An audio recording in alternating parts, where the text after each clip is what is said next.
Power, that elusive spectre which haunts the corridors of history, is often seized not by the wise, but by those who understand the theater of its illusion. To speak of how fools take power is to unravel a paradox as old as civilization itself. A dance of shadows where perception eclipses substance, where the mask becomes the face, and where the cunning fool, draped in the garb of authority, ascends while the sage hesitates. Machiavelli, that sharp-eyed observer of human ambition, did not merely write of princes. He etched into parchment the hidden choreography of power, revealing how those deemed unworthy by virtue often grasp it most firmly. Consider the cosmos. Stars burn with immutable laws, yet from our earthly vantage, they appear to flicker, deceived by the atmosphere's distortions. So too does power shimmer in the collective gaze, shaped not by its true nature but by the distortions of human perception. The fool who understands this, who masters the art of spectacle, who bends the narrative like a blacksmith tempers steel, holds dominion over reality itself. Machiavelli's lessons whisper through time. Power is not merely taken. It is conjured, a mirage made solid by the faith of those who believe in it. Yet this is no mere cynical revelation.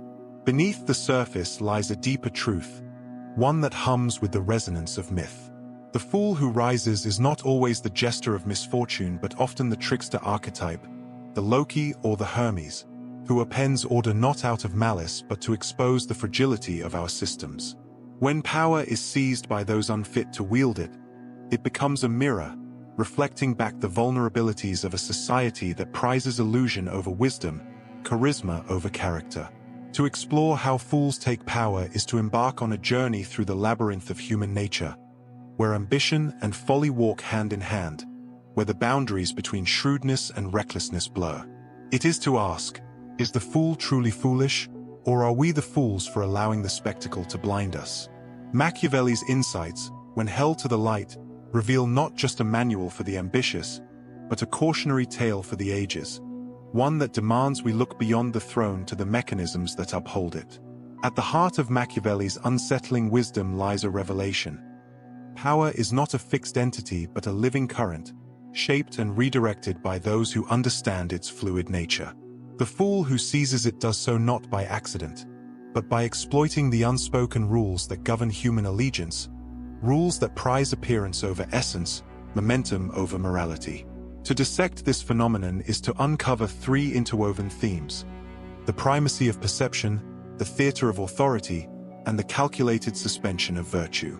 Perception, in the realm of power, is the first and most malleable truth. Machiavelli's prince, or fool, knows that what is believed matters infinitely more than what is real. A leader need not be wise. He need only seem wise. A regime need not be just. It must only perform justice convincingly enough to silence dissent. This is the alchemy of governance, transforming base appearances into golden legitimacy. History's most successful usurpers were not those with the strongest claims, but those who most skillfully rewrote the narrative, turning their follies into necessities, their weaknesses into calculated mystique. Yet perception alone is not enough. Power demands a stage, and the fool who would wield it must become both actor and playwright.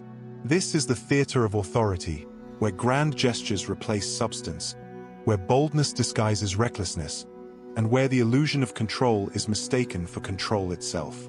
Machiavelli's world was one of public spectacles, executions, parades, carefully staged benevolence, all designed to reinforce the idea of an unassailable order. The modern fool operates no differently, trading crowns for viral moments, edicts for trending slogans, knowing that the crowd's memory is short and its appetite for drama insatiable. Beneath these mechanics lies the most unsettling truth.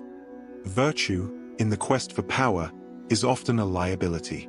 The fool thrives not despite his flaws, but because of them, because he is unburdened by the weight of conscience, because he understands that hesitation is the graveyard of ambition.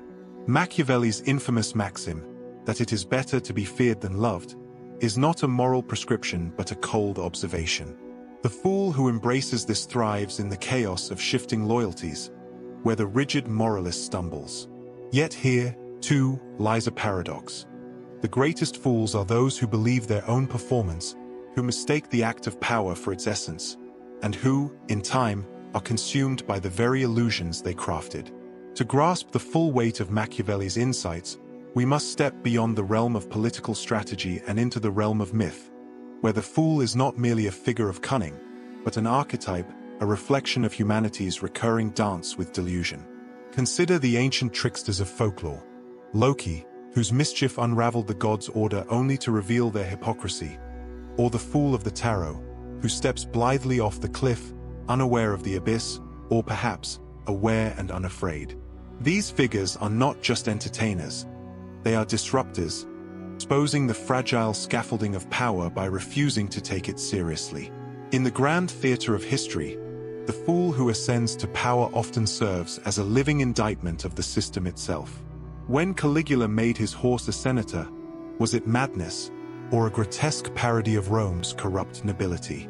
When a modern demagogue spouts absurdities yet still commands devotion, is it because the crowd is blind, or because they recognize, on some primal level, that all authority is, to some degree, a shared fiction? The Fool's Rise holds up a mirror, forcing us to confront the uncomfortable truth. Power is sustained not by divine right or inherent worth, but by collective belief. And belief, as any prophet or con artist knows, is easily manipulated. There is a deeper, almost tragic dimension to this dynamic.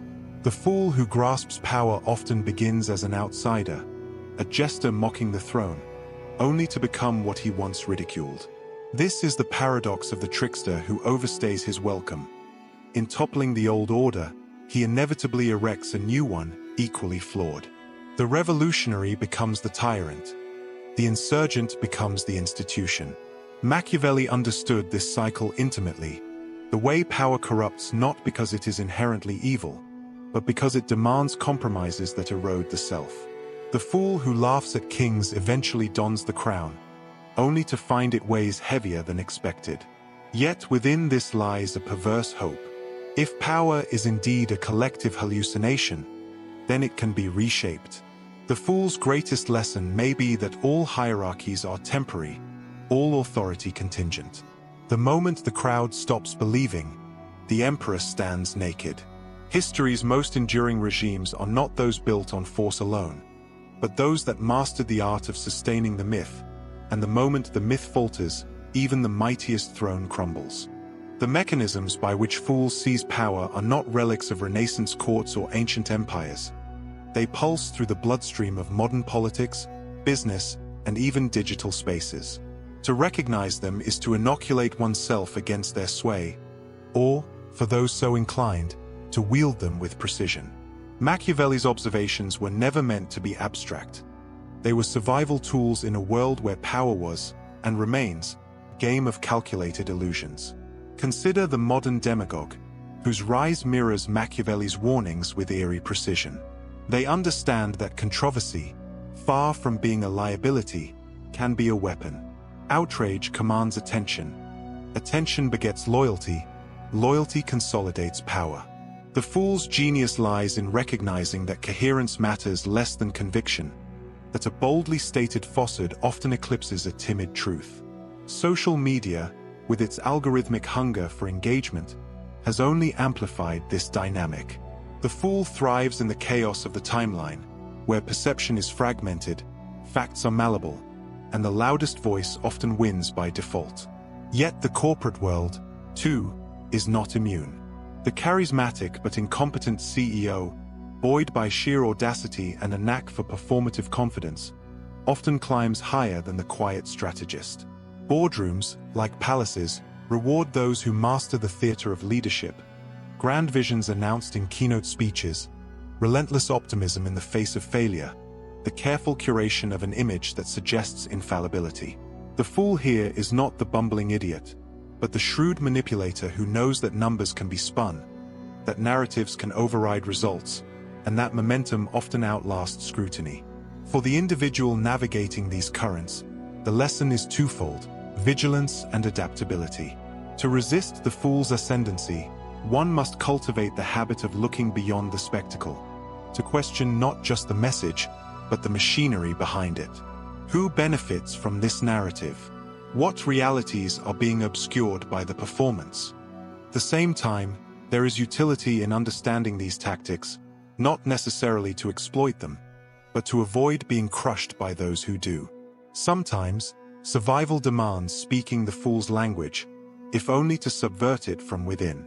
Conclusion and transformational call: the sovereignty of awareness. The dance of the fool and the powerful is eternal because it is rooted in human nature itself.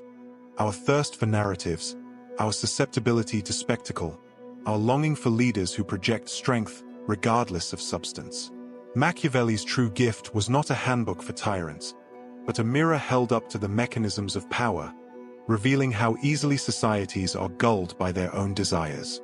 Yet awareness is the first step toward transformation. To recognize the fool's game is to disarm it. Power, after all, depends on our complicity, our willingness to applaud the performance, to suspend disbelief, to trade critical thought for the comfort of certainty. The moment that illusion is punctured, the fool's authority crumbles. This is the hopeful undercurrent of Machiavelli's bleak wisdom. Power is fragile, and those who see through the act hold the real leverage. The call, then, is not to cynicism, but to clarity, to see the world as it is, not as it is staged. Whether in politics, business, or everyday life, the choice remains. Will we be spectators, swept up in the fool's theater, or will we step back, discern the strings, and reclaim agency? The greatest power lies not in ruling others, but in ruling oneself, in refusing to be deceived. The fool may take the throne, but the wise decide how long he keeps it.